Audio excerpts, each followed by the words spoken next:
এই যে বাজারে যে আসছে, হ্যাঁ, বাজারে যে যে যে যে জিনিসের যে দাম, এই দাম তো আমরা গরিব মানুষ আমরা খাইতে পারি না। এটা তো প্রধানমন্ত্রী দেখে না।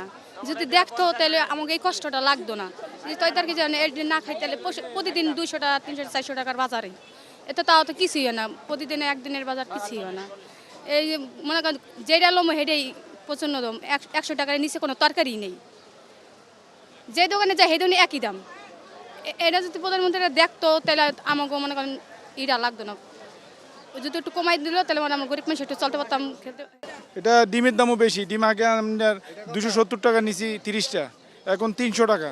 300 টাকার নিচে পাচ্ছি না। 2-3 দোকান ঘুরে 300 টাকা দিয়ে নিলাম। বিশেষ করে আমদানি করা প্রোডাক্ট দাম বাড়ছে। আলু বোকরা, কিশমিশ, কাজু বাদাম, কাঠবাদাম এগুলো প্রত্যেকদিন দাম বাড়তেছে। আলু বোকরা ছিল 400-500 টাকা কেজি, আলু বোকরা এখন 1600 টাকা কেজি। যে কিশমিশ ছিল 700-800 এখন 900 টাকা। যে পেস্তা বাদাম ছিল 2800-3000 এখন 4200 টাকা। যে কাজু বাদাম ছিল 1200 এখন 1450। যে কাঠবাদাম ছিল 1100 এখন 1450 টাকা।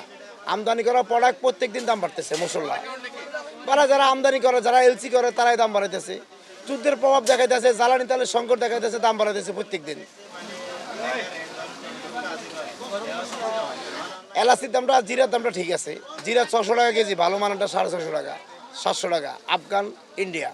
আর এলাচি 4500 টাকা, 5000 টাকা কেজি মান বেঁধে। তেল হলো এটা নিত্য প্রয়োজনীয় জিনিস। এটা প্রথম যখন আমাদের কাছে কাস্টমার স্লিপ করে তখন সর্বপ্রথম তেল লেখাই।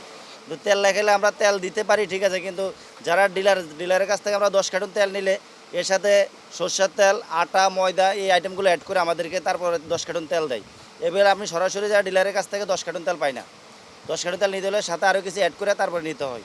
তো আমি তার কাস্টমারকে অ্যাড করে দেওয়া যাচ্ছে না। যদি আমি ওগুলো যদি হিসাব করে যদি 5 টাকা তেল বিক্রি করতে যাই, গায়ের রেটের চেয়ে বেশি বিক্রি করা লাগে। তো আমি তো গায়ের রেট চেয়ে বেশি বিক্রি করলে তো কাস্টমার আমার কাছ থেকে নেবে না। তো আমি 955 গায়ের রেট 950 টাকা বেচতে হয়।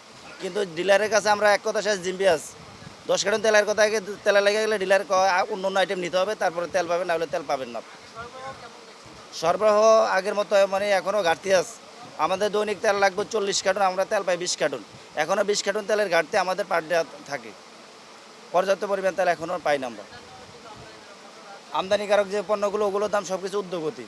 কিশমিশ, কাঠবাদাম, কাজু বাদাম, তারপরে এলাচ, মশলা জাতীয় যত আইটেম আছে আমদানিকারক, এগুলো সব কিছুর দাম একটু বাড়তি।